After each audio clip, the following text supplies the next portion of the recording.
Assalamualaikum warahmatullahi wabarakatuh. Perkenalkan, saya Syakila Willy Putri Mulyono dari SMP Negeri 2 Mandau, Kabupaten Bengkalis, Provinsi Riau. Saya akan menceritakan sebuah dongeng dari Tanah Melayu Kabupaten Bengkalis dengan judul Legenda Putri Mambang Linau. Alkisah, di Tanah Bengkalis hiduplah seorang pemuda yang bernama Bujang Enok. Ia hidup sebatang kara. Orang tuanya telah tiada dan saudaranya pergi entah kemana. Meskipun hidupnya menyedihkan, ia adalah pemuda yang baik dan pemurah hati. Pekerjaannya adalah mencari kayu bakar di hutan. Pekerjaan tersebut untuk memenuhi kebutuhan hidupnya sehari-hari. Suatu pagi, ketika Bujang Enok sedang berjalan di tengah hutan, tiba-tiba ia dihadang oleh seekor ular yang berbisa. Karena ular tersebut ingin mematuk Bujang Enok, dengan terpaksa Bujang Enok melecut ular tersebut menggunakan kayu rotan. Seketika itu pula ular tersebut menggeliat dan mati. Syukurlah ular itu sudah tiada, kita tidak akan diganggu olehnya lagi. Suara beberapa perempuan terdengar di dekat situ. Semakin lama, suara tersebut semakin jelas didengar oleh Bujang Enok. Tetapi ia tidak menghiraukannya dan terus melanjutkan mencari kayu bakar. Saat tengah hari, seperti biasa, Bujang Enok kembali ke pondoknya untuk beristirahat. Ketika memasuki dapur pondoknya, ia heran karena sudah terhidang banyak makanan yang kelihatannya lezat. Karena sudah lapar, Bujang Enok langsung memakan makanan tersebut. Sambil menikmati makanan itu, Bujang Enok menjadi penasaran. Ia tidak mempunyai orang tua, tetangga, ataupun saudara yang mau menyiapkan makanan untuk dia.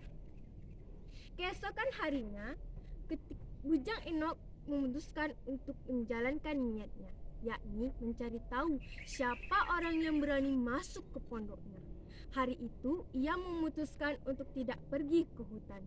Dari pagi hingga siang ditunggunya orang yang masuk ke pondoknya. Ia menunggu di balik semak-semak yang tak jauh dari pondoknya. Menjelang tengah hari, tiba-tiba dari arah lubuk muncul 7 orang gadis cantik jelita. Mereka datang beriringan sambil menjunjung hidangan, lalu masuk ke dalam pondok Bujang Enok. Ketujuh gadis itu memakai selendang yang berwarna pelangi. Namun, gadis yang memakai selendang berwarna jingga yang paling cantik. Bujang Enok mengawasinya. Tak lama kemudian, ketujuh gadis itu keluar dari pondok Bujang Enok lalu berjalan menuju lubuk hulu sungai. Mereka akan mandi dan masing-masing mereka menggantungkan selendangnya di ranting kayu. Dengan langkah hati-hati, Bujang Enok memututi ketujuh gadis itu di balik semak-semak. Perlahan-lahan, ia mendekati tempat selendang mereka lalu mengambil selendang yang berwarna jingga. Karena mereka mandi sambil bersenda gurau, sehingga tak menyadari kehadiran Bujang Enok yang tak jauh dari tempat mereka mandi. Selesai mandi, ketujuh gadis itu naik ke tepian lubuk untuk mengganti pakaian. Mereka mengambil masing-masing selendangnya yang telah disangkutkan di ranting kayu. Namun, di antara ketujuh gadis itu, yakni gadis yang memakai selendang berwarna jingga, ia tidak dapat menemukan selendangnya. Sudah beberapa lama mencari, tetap saja selendang gadis itu tidak jumpa. Menjelang sore, keenam gadis yang sudah memakai selendang tiba-tiba menari dan melayang-layang ke angkasa, meninggalkan gadis yang kehilangan selendang tersebut seorang diri di tepian lubuk. Sementara itu, Bujang Enok tercengang-cengang melihat peristiwa tersebut. Setelah melihat hal itu, Bujang Enok keluar dari persembunyiannya, lalu menghampiri gadis yang sedang mencari selendang tersebut. "Apa yang sedang kau cari, wahai gadis cantik?" kata Bujang Enok. "Hamba sedang mencari selendang. Apakah tuan melihat selendang berwarna jingga di dekat sini?" pinta gadis itu. "Saya bersedia mengembalikan selendang jingga, Tuan Putri, dengan syarat Tuan Putri mau menikah dengan saya," kata Bujang Enok. "Asalkan Tuan mau mengembalikan selendang saya bersedia menikah dengan Tuan. Tetapi ketika saya terpaksa untuk menari, berarti kita akan bercerai kasih," kata gadis itu. Baiklah, saya akan mengingat janji itu. Perkenalkan, nama saya Bujang Enok. Jelas Bujang Enok memperkenalkan dirinya. Nama saya Mambang Linau, kata gadis itu menjawabnya. Sejak saat itu, Bujang Enok dan Mambang Linau menjalin cinta kasih dalam bahtera rumah tangga. Mereka hidup bahagia dan berkecukupan. Semenjak menikah dengan Mambang Linau, Bujang Enok semakin terkenal di kampungnya. Ia dikenal sebagai pemuda yang baik dan pemurah hati. Lama-kelamaan, kebaikan hati Bujang Enok terdengar hingga ke kerajaan, sehingga raja mengangkatnya menjadi batin atau kepala kampung di desa Petalangan dengan sifat pemurahnya. Kepemurahan hati Bujang Enok terdengar oleh raja yang berkuasa di negeri itu.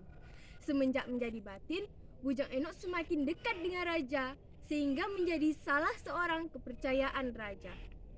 Suatu hari, sang raja mengadakan pesta di istananya. Raja mengundang seluruh pembesar istana beserta orang kepercayaan raja. Seluruh tamu undangan membawa istri mereka.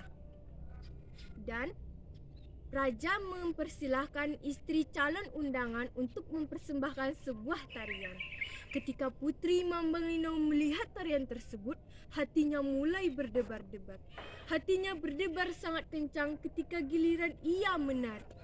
Melihat hal itu, Bujang Enok yang duduk di samping istrinya menoleh kepadanya dan berbisik, "Wahai Adinda Mambang Linau, Kakanda menjunjung tinggi titah sang raja," bisik Bujang Enok kepada istrinya. Putri Mambang Linau langsung paham apa maksud dari suaminya tersebut, lalu menjawab, "Demi menjunjung tinggi titah sang raja dan rasa syukur atas tuah negeri, saya bersedia menari," jawab Mambang Linau sambil mengenakan selendang berwarna jingga lalu naik ke atas panggung. Ia pun mulai menari, layaknya seekor burung elang. Ia melambaikan selendangnya seraya mengepak-ngepakkannya. Seluruh tamu undangan terpesona melihat tarian Putri Mambang Linau. Tanpa disadari, kaki Putri Mambang Linau tidak berpijak di bumi. Seketika itu ia terbang melayang ke angkasa menuju kayangan. Para tamu undangan terperangah melihat peristiwa tersebut. Sejak saat itu, Putri Mambang Linau tidak pernah kembali lagi. Sejak itu pula, batin Bujang Enok bercerai kasih dan hidup seorang diri. Sungguh besar pengorbanan Bujang Enok. Ia rela mengalami semua hal ini demi menjunjung tinggi titah sang raja. Melihat pengorbanan Bujang Enok, raja melantiknya menjadi penghulu yang berkuasa di istana. Sehingga ada pantun yang berbunyi, "Ambillah seulas si buah limau, coba cicipi di ujung-ujung sekali. Sudahlah pergi si Mambang Linau, hamba sendiri menjunjung dulu." Setelah peristiwa itu, setiap tahunnya diadakan acara tari persembahan. Tarian tersebut mengisahkan Putri Mambang Linau sejak pertama kali bertemu hingga perpisahannya dengan Bujang Enok. Gerakan tarian tersebut mirip seperti burung elang, sehingga dinamakan dengan tari elang-elang. Masyarakat Riau lebih menyebutnya dengan tarian olang-olang. Tarian olang-olang dimainkan dengan iringan gendang atau gubano, rebab, calempong, dan gong. Tarian ini dapat dijumpai di Kecamatan Siak dan Merbau, Kabupaten Bengkalis, Provinsi Riau. Sekian cerita dongeng dari Tanah Melayu Kabupaten Bengkalis. Salah dan kilaf mohon dimaafkan. Wabillahi taufik walhidayah. Wassalamualaikum warahmatullahi wabarakatuh.